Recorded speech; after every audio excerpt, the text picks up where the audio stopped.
We got a $75,000 a year private school. We got a privacy nightmare, including sensitive information for children. And of course, because it's always, and of course, the Trump administration is promoting it. So today we're going to talk about Alpha School, which is apparently the solution to all things education as we look into the future. Oh, is it? Let's get into why it may not be. The Alpha School is an interesting model for education. It basically is formed around the concept that kids learn and do their core curriculum for 2 hours a day. And then the rest of the day is for enrichment programs, which we'll get into in a little bit later. Please stay, because when you hear about the enrichment programs, people are going to get upset today, Kate, I think, with this episode. I get the feeling you're already upset, but let's cover our bases before we get there. Who are the folks involved in the Alpha School? So there's one woman who's kind of the face of the Alpha School. Her name's Mackenzie Price. She's Stanford educated. She's an education entrepreneur. And based on internal data, she basically is out there in the marketplace telling this story that kids learn 10 times faster than your average student in 2 hours a day. Now, our education system in the US is not perfect. So maybe she has a point. Let's get into it a little deeper. The actual principal of the school is a man named Joe Liemandt, but you wouldn't know it just from reading about it because he kind of intentionally stays like behind the curtain. He's not involved in the marketing at all. There may be a reason for that. Joe is a tech billionaire. He's the money and the kind of brain engine behind the school. And he founded a software company called Trilogy Software that creates Bossware products, which are basically products that spy on employees in companies. Put a pin in that. We'll come back to it later. We'll come back to that later, because I'm already having so many questions, right? We got someone saying, I know how to fix education in 2 hours a day. Then we got Joe Liemandt, who founded this Bossware company that basically provides services to track employees, make sure every second of their life is dedicated to creating shareholder value. But I know there's one more character that it's missing here, right? Oh, and she's a big character, larger than life. It's Linda McMahon, the education secretary for the Trump administration. She has talked about Alpha School as the model for where the education system in America should go. She visited their Texas campus and she called it exemplar and really is getting behind this school. I think there's no one more qualified than her, because when you look at her credentials, she's the chairwoman for the America First Policy Institute. So that's her number one qualification. I wonder who benefits from that. And then she's also a former professional wrestling executive, which of course is who you want in charge when you think about education. So my understanding then, when we sum up, is we got to school. It's basically being pitched as an AI first or AI only educational institution. And we got the Trump administration saying, hey, this is the future of education. Because let's remember, Linda McMahon, she's also been promoting school choice, which is one of the favorite things for every government, not only here in the US, but everywhere that is trying to pull financing from public education. So, Kate, what's the pitch? Let's assume, this is all a reality. What are they pitching here? Well, it's definitely not free. It is up to $75,000 a year. So you have to imagine that there's a certain kind of clientele that is coming into these schools. A clientele with $75,000 a year to spend on their child's education. But actually, I've heard of Alpha School before. They've been around since 2015, and it wasn't always this AI first education model. It really was kind of trying to push the boundaries of what academics really mean in a school setting. And I originally sort of had this positive idea of what the school could be as an option for people because the results were really good. Kids are getting really great test scores coming out of school. They're getting into good colleges. It's all positive. Well, when we get to 2023, 2024, and these LLMs come out to the marketplace, they kind of do what they do everywhere, which is upend the system, right? Come in and provide a new way for doing things. And that's exactly what happened here. So now they're framing the school as an AI first academics, and the rest of the day being life skills, learning things that kids need to get ahead in the world. We're not there yet, but sometime in the next 5 years-ish, every kid, every 4-year-old is going to get a tablet, and it is going to teach them everything they need to know in 2 hours a day. Previously, the principal of the school said everything about education is obsolete. Every textbook, every lesson plan, every test, obsolete. You are not a principal at a school if you think ChatGPT is good. And he said this while running a school whose AI lesson generator, the employees internally even say is unreliable. So I think that there's a little bit of confusion as this school enters into the AI era, and a lot of friction getting those AI systems to be positive educators for children. Yeah, and there's a couple of wild claims that we're having here, right? First of all, they say no homework, no traditional lectures. The students here scored in the 99th percentile of, so I'm assuming that's really good. And they say, in 2 hours, you learn everything you need to learn every day. And then your reward is that you learn about life skills such as Spartan races, coding self-driving cars, and building Airbnbs. So again, very promising, right? AI hallucinates, we know this. So you cannot deliver a fully formed lesson plan, individualized lesson plan to every student without reviewing them. And I think what we've learned through the investigation that's gone on into the school, basically there were a lot of documents leaked to reporters at 404 Media, and they've covered it in quite detail. But they learned that these lesson plans weren't working. There were questions that were wrong, and there were multiple choices where none of the options in the multiple choice made any logical sense with regard to the question that was asked. So AI generating faulty lesson plans, this is kind of like 101. Like, you have to have a human reviewer review it. If you know anything about applying AI at business, you know that. They weren't doing that at Alpha School. And maybe it's doing more harm than good because it's leading kids down the wrong path. And remember, Kate, they were desperately trying to remove the human in the loop, so they did have something reviewing these AI lessons. You know what they had reviewing the AI lessons? Was it AI? It was AI! Ding, ding, ding. They implemented another AI system, removing completely any human in the loop to check on these lessons. And as it turns out, it might not be the foolproof, fail-proof process. I can't understand why removing the human from the loop would be their goal, because they're potentially giving their kids like course material that is nonsensical. That's more frustrating than spending a little bit of time to make sure that it makes sense. The other thing we should mention, and I'm skipping ahead here, is around how they built these curricula, right, for the kids. Did they have their own proprietary methodology that they use? Did they invent something here? Let me guess. This is people that have previously or that are part of Silicon Valley and big tech, right? Yes. All right. So I'm willing to bet $10 that they have not paid for the training materials and they're scraping them from somewhere else. Let's say maybe Khan Academy or public resources. That is correct. And the leaked documents show that they actually instructed their employees to use their personal email addresses to log on to various education, e-learning websites like Khan Academy. So that it couldn't be traced back to Alpha School, scrape the entire database, and repurpose the content for their own students, which is a couple of things. One, probably unethical. Two, it's really weak.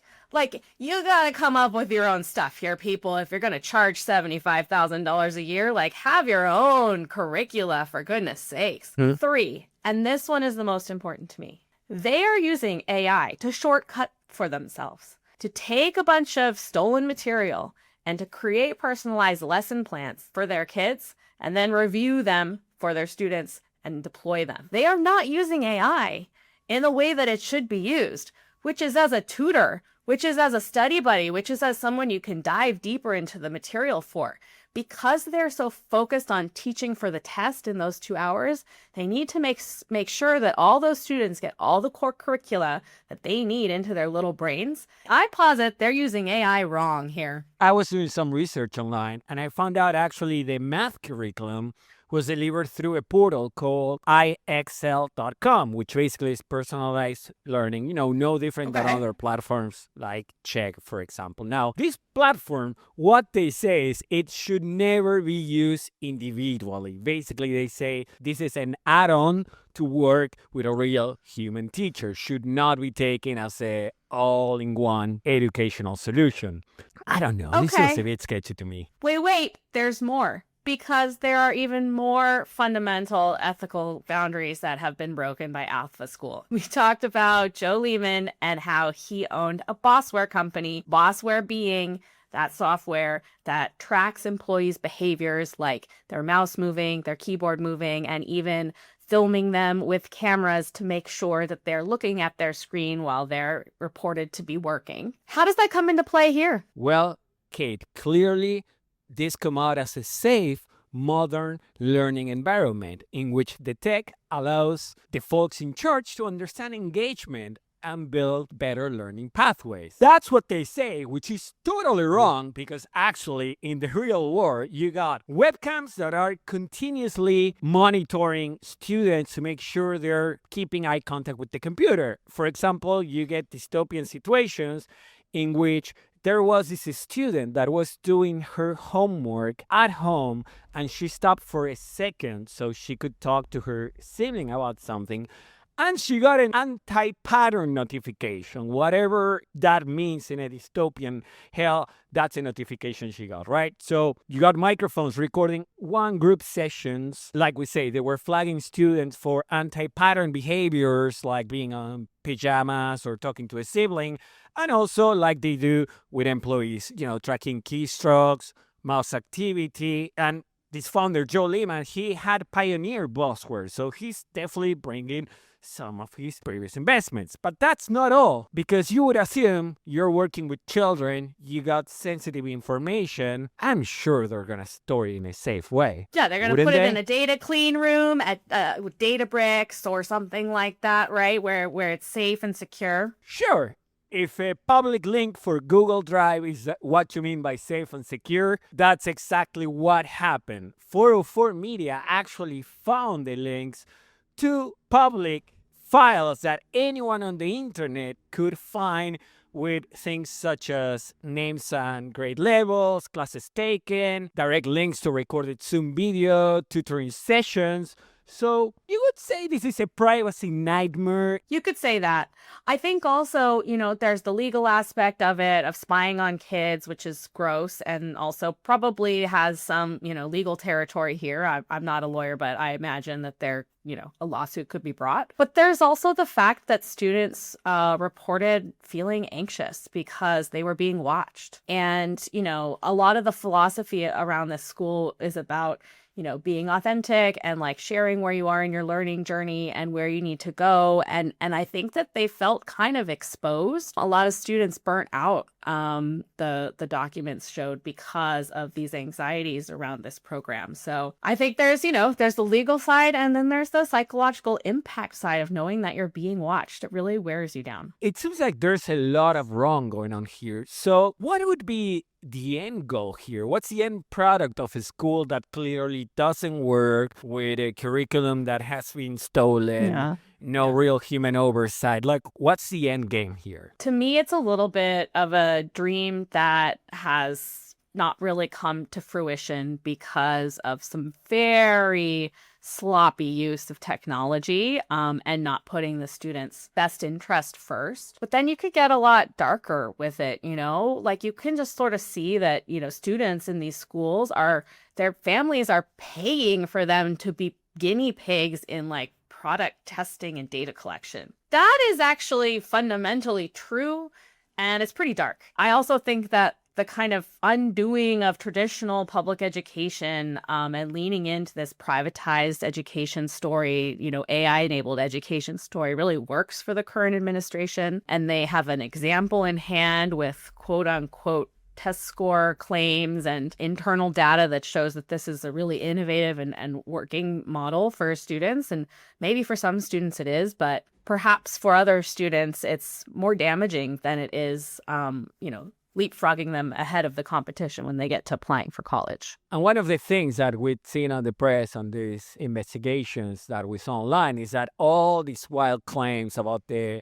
99 percentile of top students or whatever, those numbers were pretty cooked. Also, again, we're having folks from a wealthy background, right? That they can pay $65K a year. So even if this education is not the best they can get, you can make a safe assumption there's going to be a complement to this, an add-on, so they don't fall behind. Now, for me, the end game here, especially when you hear that what they're promoting here is this Time Back OS, right? Which is a Shopify for schools, which already sounds horribly dystopian, right? We got a broken system. We got a government that, by their own words, they are trying to dismantle every structure from the state to promote a private business, right? And you might feel about that the way you want to feel, but basically that's something that they've been trying to do. So they're cooking numbers, pitching this model, and ultimately what I see this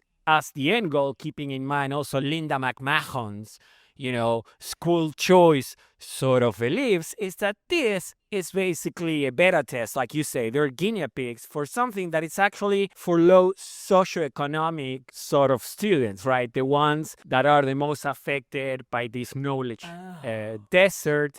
Basically, they're beta testing this with the end goal of promoting it as a nationwide solution. They'll say it brings personalized education that folks would never be able to afford it. They say, look at what happened with these kids. They were the best ever. So then if you fail, it's on you, because these kids on these numbers we got, they already perform well. So to me, it all seems, and again, not a lawyer, not a political analyst, just a guy with questions and a podcast. And it seems to me like it's all one big grift, just like many things that are AI related, unfortunately. Well, yeah, and it's a really interesting theory, and I hope to God it isn't true, but it just may be. I think there's an even simpler takeaway here, which is that this is a textbook example of what not to do with AI, right? Scrape the internet, just sort of make God knows what, don't check it, and give it to your employee. But instead of a workplace, which is where we mostly hear this talk,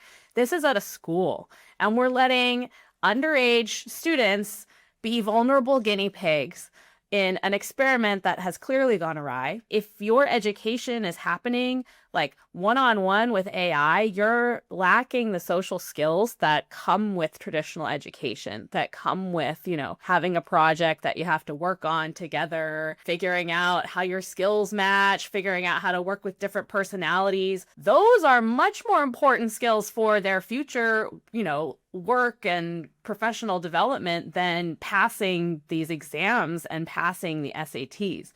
And so I think that they're missing a huge portion of what school is for children and needs to be for children by making it happen on a screen with a robot.